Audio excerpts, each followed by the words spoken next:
When my daughter-in-law took my Mercedes without asking, I didn't scream. I didn't chase her down the driveway.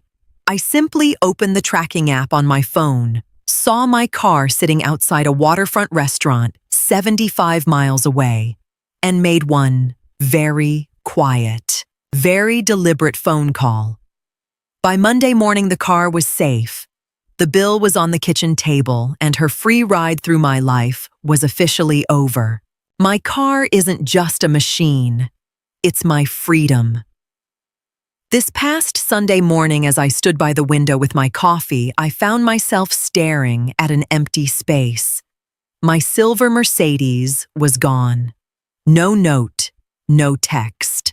Just the bare concrete of the driveway of my home outside of Portland. I knew exactly who was behind it. My daughter-in-law Shelby had been dropping subtle hints all week that her parents were coming to town and needed to be chauffeured around in a style that matched their status. My son, Caleb, had just stared at the floor looking embarrassed. I didn't panic. I just felt a cold, sharp clarity. At my age, you stop wasting energy on tears. I sat at the kitchen table and finished my coffee. Shelby thought I was just a harmless widow who only used the car for grocery runs. She treated my belongings like a family resource she could manage simply because she and Caleb had moved into the renovated suite on my second floor 2 years ago. She was dead wrong. I picked up my phone. I didn't call Caleb to beg for my keys back. I just checked the facts. I opened the vehicle's app. Location, an exclusive seafood grill on the coast about an hour and a half away. They were having a lovely day out on my dime. I didn't call the cops, not yet. I called a private towing service I'd used for years. My car is parked without authorization on private property at the coast, I said calmly. I need it recovered, immediately. Don't bring it here. Take it to my friend's garage on the other side of the city. The order was placed. While Shelby was likely sipping Chardonnay, the ground was already shifting beneath her feet. I tidied the kitchen, washed my mug, and mentally wrote off the spare key she'd pilfered from my dresser. The bill for the tow, including the Sunday premium and the long distance, was going to be $2,450. It was a steep price for a lesson, but I was happy to prepay. I turned off my phone and picked up my book. Around 10 o'clock p.m., I heard a taxi pull into the driveway. It wasn't the familiar smooth purr of my engine, but the aggressive slam of cab doors. I was sitting in the darkened living room. Caleb and Shelby burst in, followed by her parents, who looked exhausted and irritable. Shelby was white with rage. "Mom!" Caleb yelled when he saw me in my armchair. "Someone stole the car." We came out of the restaurant, and the parking spot was empty. I looked at him calmly. "It wasn't stolen, Caleb. It's been secured," I said, my voice as smooth as polished marble. Shelby stepped forward, her eyes snapping. "What is that supposed to mean?" "We were stranded. We had to wait 3 hours for an XL Uber, and the fare was astronomical. My parents are exhausted." I stood up slowly. I'm not a tall woman, but in that moment, I felt 10 feet tall. "You took my car without permission," I stated. "I had it professionally removed from a property where I have no rental agreement. Since I didn't authorize you to drive it, I treated it as an unauthorized use of my property." Shelby's mother scoffed. "We're family. You don't treat guests this way." I ignored her and looked only at Shelby. "Tomorrow is Monday. You're going to find that a lot of things are changing starting now. I'm going to bed." Shelby tried to follow me, but Caleb caught her arm. He knew that tone of voice. He knew the sweet mother who baked Sunday pies had just left the building. I locked my bedroom door, a sound that should have been a warning. That night, I heard them whispering and arguing upstairs. They still didn't realize this wasn't about a car. It was about the foundation of their comfortable life in my house. The first bill would be waiting on the kitchen table in the morning. Monday morning, 7 a.m. I'd been up for an hour. 3 documents were laid out on the table: the $2,450 towing receipt, a notarized revocation of the power of attorney for the joint account I'd set up for house expenses, and a list of new rules. When Shelby walked into the kitchen dressed for the office and clearly ready for round 2 of the argument, I slid the papers toward her without a word. "What's this?" she asked, her eyes bugging at the total. "The price of your trip to the coast," I said. "I expect to be reimbursed by Friday. Since you used the car without authorization, this is your personal debt." She let out a sharp, nervous laugh. "This is ridiculous, Renee. We live here together. Caleb is your son." I sip my tea. "Exactly. Which is why he hasn't paid a dime in rent until now. But that ends today." I calmly explained that I had revoked the automatic transfers for their share of the utilities. From now on, they would need to set up their own accounts for internet, trash, and electricity. The meters for the upstairs unit had already been separated, a precaution I'd actually had a contractor handle months ago when Shelby started treating my pantry like her personal grocery store. "You can't just cut off our power," she cried. "I'm not," I replied. "I'm just not paying for yours anymore." Caleb stumbled into the kitchen looking like a boy caught between 2 fires. I looked at him with zero pity. He had allowed his wife to steal my keys. He had stayed silent. "Where is the key you took?" I asked. Shelby threw it on the table. "Fine. Keep your stupid car. We'll buy our own." I picked up the key. "Good idea. In that case, you won't be needing the space in my carport. I put planters there yesterday. It's a garden area now." Shelby stared at me like I'd slapped her.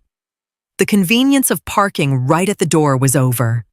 A poisonous silence filled the house over the next few days. Shelby tried the silent treatment walking past me as if I were thin air. Caleb, however, looked tormented. He tried to corner me while I was hanging laundry in the backyard. "Mom, do you really have to be this hard? Shelby is a wreck. That towing money was supposed to be for our vacation." I smoothed out a white sheet on the line. "Caleb, if you had asked, I might have said no, but we would have talked. Instead, you stole. And you can't buy back stolen trust with vacation money." I looked him dead in the eye. "You're 32 years old. If you let your wife rob your mother, your priorities are in the wrong place." I had already taken the next step. The house belonged to me alone. My late husband had made sure of that. The upstairs was a self-contained unit, but the laundry room and basement were common areas. Or they had been. On Wednesday, I changed the lock on the laundry room, my machine, my electricity, my water. When Shelby stood before the locked door that evening with a basket of dirty clothes, she marched into the living room. She wasn't screaming anymore. She was in the passive-aggressive negotiation phase. "Am I supposed to go to a laundromat now? This is harassment."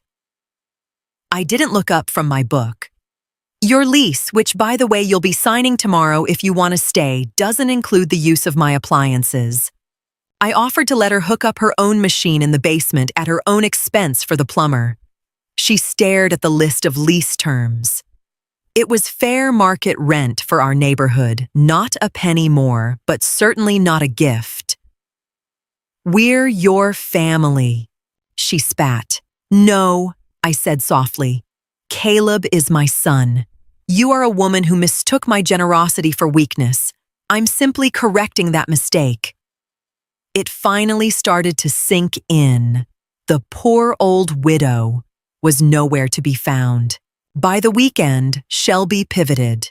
She knew my grandkids, 6-year-old Max and little Sophie, were my soft spot. Usually they spent Saturday afternoons with me while Shelby and Caleb went to the gym or ran errands. It was a routine I cherished, But this Saturday, the upstairs door stayed shut. I could hear the pitter-patter of feet above me.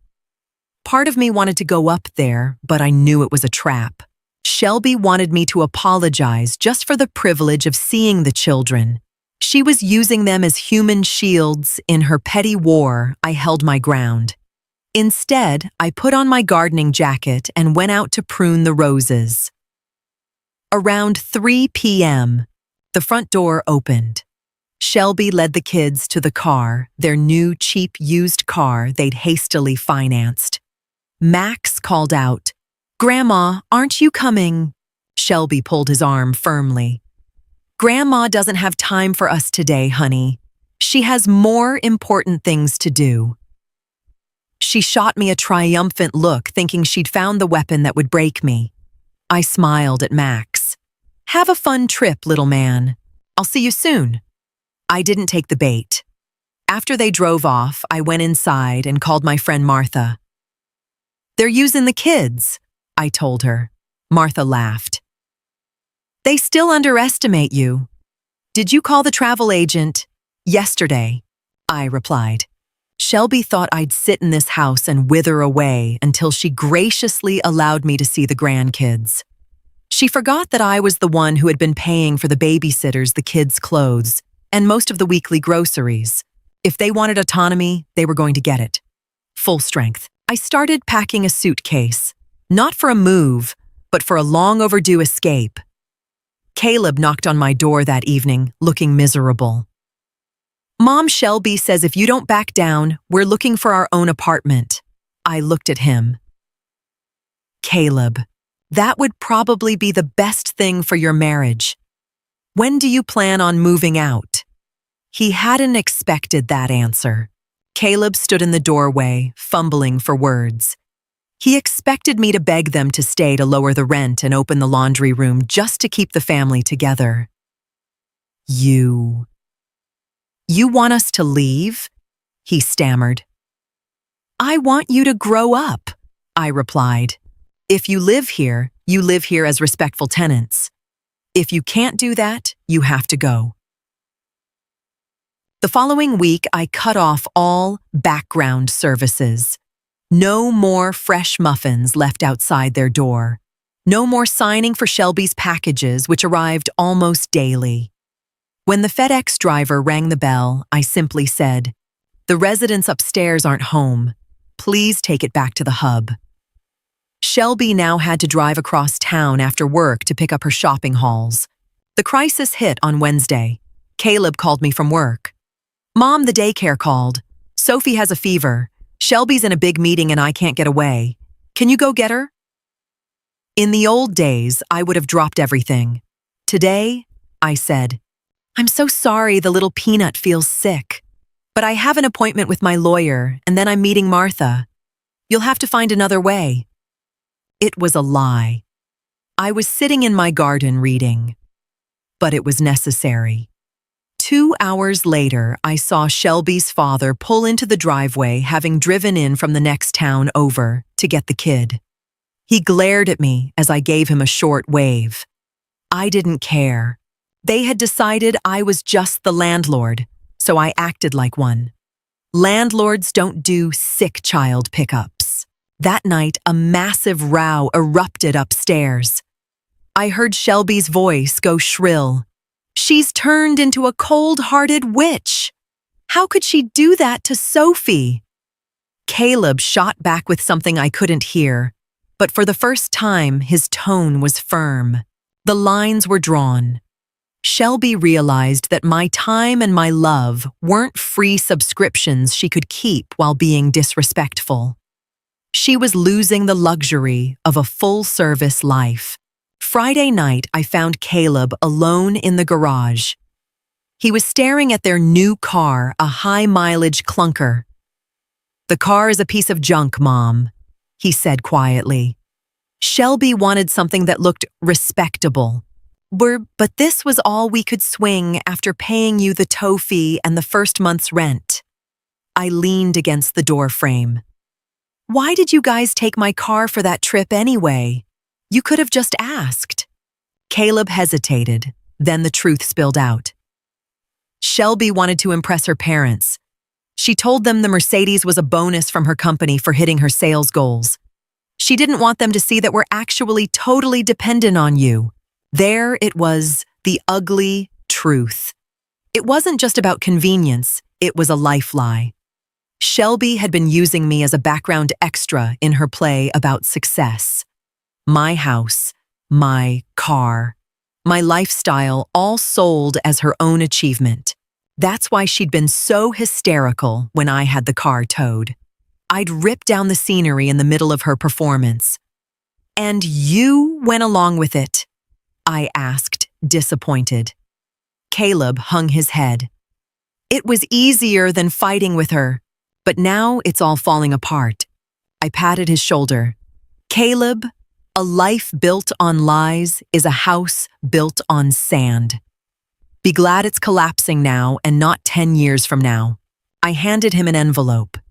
It wasn't money. It was a ledger of all the expenses I'd covered for them over the years, a silent documentation of the generosity that was now officially over. "Show this to Shelby and tell her if she ever tries to steal my life for her lies again, that lawyer appointment I mentioned will have very real consequences for your inheritance." I saw the terror hit his eyes. He finally understood that I hadn't just changed the rules, I'd changed the whole game. Shelby tried one last desperate move. Sunday night, she called my sister-in-law and a few old family friends. She told them through tears that I was showing signs of dementia and was trying to kick Caleb and the kids out of the house. She was hoping for an intervention social pressure to force me back into my place. Monday morning, my phone didn't stop ringing. My sister-in-law, Brenda, was the first. "Renee, what on earth is going on? Shelby says you've locked them out and you're refusing to let the kids eat." I let out a dry, short laugh. "Come on over, Brenda. We'll have coffee and you can see the prisoners for yourself." They just drove off in their new car to go to the mall. When Brenda arrived, I didn't show her the tears of a broken woman. I showed her the receipts. I showed her the photo of the empty carport, the towing bill, and the emails from Shelby demanding I change my will in their favor so they could have security.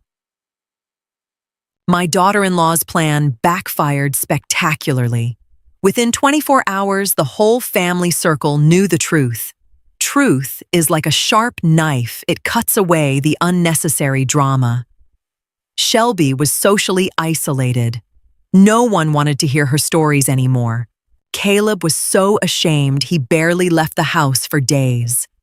He was beginning to see that Shelby wasn't the strong woman he thought she was, but an insecure person living on borrowed feathers. That evening, there was a soft knock on my living room door. It wasn't Shelby. It was Caleb. He was holding a bank receipt. "I transferred the money for the tow mom. From my private savings. Shelby doesn't know." I nodded. "A start, Caleb, but only a small one." I knew the final break was coming. Either Caleb would find his backbone or he'd go down with her. I had my suitcase packed for my trip to the Virgin Islands. On Wednesday, I was disappearing for a month. The morning of my departure was bright and clear. The car to the airport was waiting. I had informed Caleb and Shelby the night before that I'd be gone for 4 weeks. "Who's going to take care of the garden?" Shelby had asked, still with that demanding edge to her voice. "No one," I replied. "Or you two, if you want the plants you look at from your balcony to stay alive." I handed Caleb a set of keys, not for my car, just for the house, in case of emergency. "I've hired a security service to check on the place regularly," I added. A little reminder that I still didn't trust them. Shelby's face was a mask of fury and powerlessness. She was the one stuck here now, while I was off to see the world. As the plane took off, I felt a massive weight lift off my shoulders. For years, I'd tried to be the perfect mother and mother-in-law. I'd let boundaries blur for the sake of peace. The result was a total lack of respect and eventually theft. It was only when I drew a hard, unmistakable line that I found my peace again. In St. Thomas, I only turn my phone on once a day. The messages from Caleb changed. At first, they were full of complaints about Shelby. Then they became shorter, more thoughtful. After 2 weeks, he wrote, "Shelby moved in with her parents. Just for a while," she says. "It's very quiet in the house. Sophie misses you." I didn't feel a sense of triumph, just a quiet confirmation. The life Shelby had built couldn't stand the pressure of reality. Without my financial backing and my services, her life in my home wasn't the shiny fairy tale she'd sold her parents. She had to show who she really was without my Mercedes in the background. I drank a glass of wine on my balcony overlooking the ocean. I wasn't a hero in a drama. I was just a woman who had rediscovered her own value, and that value was non-negotiable. When I returned 4 weeks later, the house felt different. It was cleaner, but also emptier. Caleb picked me up from the airport. He was driving his old used car, and he looked older, but his gaze was steadier. "Shelby wants a divorce," he said as he loaded my suitcase. "She says she can't live in a family that doesn't stick together." I looked out the window at the passing scenery. "Sticking together doesn't mean exploiting each other, Caleb." He nodded silently. "I know that now. I've started painting the upstairs unit. Once she officially moves her stuff out, I want us to sign a real lease. One that's fair for both of us." When we got home, my Mercedes was back in its spot, clean and gleaming. I'd driven it straight there from my friend's garage. As I walked into the house, Sophie came running to meet me. I pulled her into a hug and realized that my bond with my grandkids hadn't been destroyed by Shelby's games. Children know who truly loves them. Shelby came by 2 days later to get the rest of her things. We didn't exchange a single word. There was nothing left to say. She had tried to frame my autonomy as an insult and had crashed into reality. As she drove down the driveway, this time in a small rental car, I didn't feel angry, just relieved. Caleb and I sat on the porch that evening. We didn't talk about money or cars. We talked about the future. I had drawn clear lines, and within those lines, there was finally room for real closeness, not bought and paid for dependency. The Bank of Mom was permanently closed, but the House of Renee was finally a place of peace. I'm not the evil mother-in-law from the stories. I'm the woman who sent a bill on a Monday morning and bought her life back. And as the sun set behind the trees, I knew one thing for sure. The seat behind the wheel of my life belongs to me, and me alone.